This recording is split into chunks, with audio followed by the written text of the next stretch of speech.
What does this have to do with this? Once upon a time, a mischievous young boy loved playing tricks on the villagers. To amuse himself, he'd run to town square shouting, "Wolf, wolf," at the top of his lungs. Each time, the villagers would grab their tools and rush to the fields, only to find that there was no wolf. The boy laughed at their frustration, enjoying the chaos he caused. At first, the villagers responded swiftly each time he called, but as he repeated the prank over and over, something interesting happened. The villagers grew less responsive. Over time, they stopped running up the hill altogether, convinced that there was never any wolf. One day, a wolf actually appeared on the hill. The boy screamed, "Wolf, wolf," louder than ever before. But this time, the villagers, having been fooled so many times before, ignored him.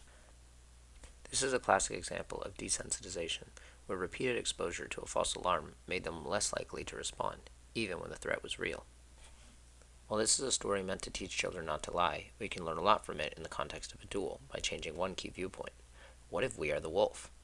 In fencing, much like the story of the boy who cried wolf, feints and desensitization play crucial roles in strategy. At the start of a match, an attacker might use multi-tempo actions like a step lunge with a disengage or a compound attack to force the defender into quick retreats or parries.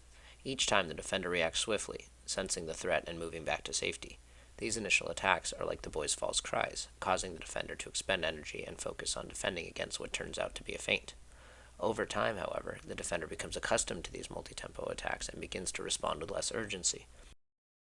This desensitization process works to the attacker's advantage. Just as the villagers stop responding to the boy's cries, the defender begins to lower their guard, assuming the attacker's moves won't immediately lead to a real threat.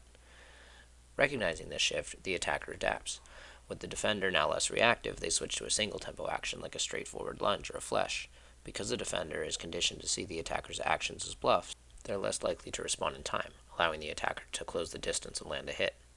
Alternatively, if the match started with the attacker using single tempo actions, they might begin using multi-tempo strategies or even second intention actions as the bout progresses.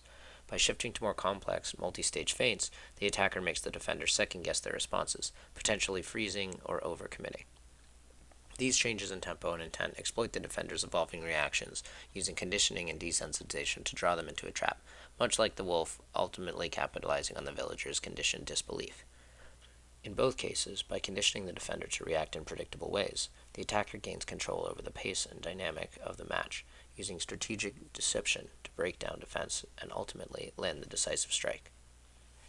These ideas lead to what many coaches label as rhythm, or a series of feints, accelerations, or blade movements intended to condition or desensitize an opponent to a certain action.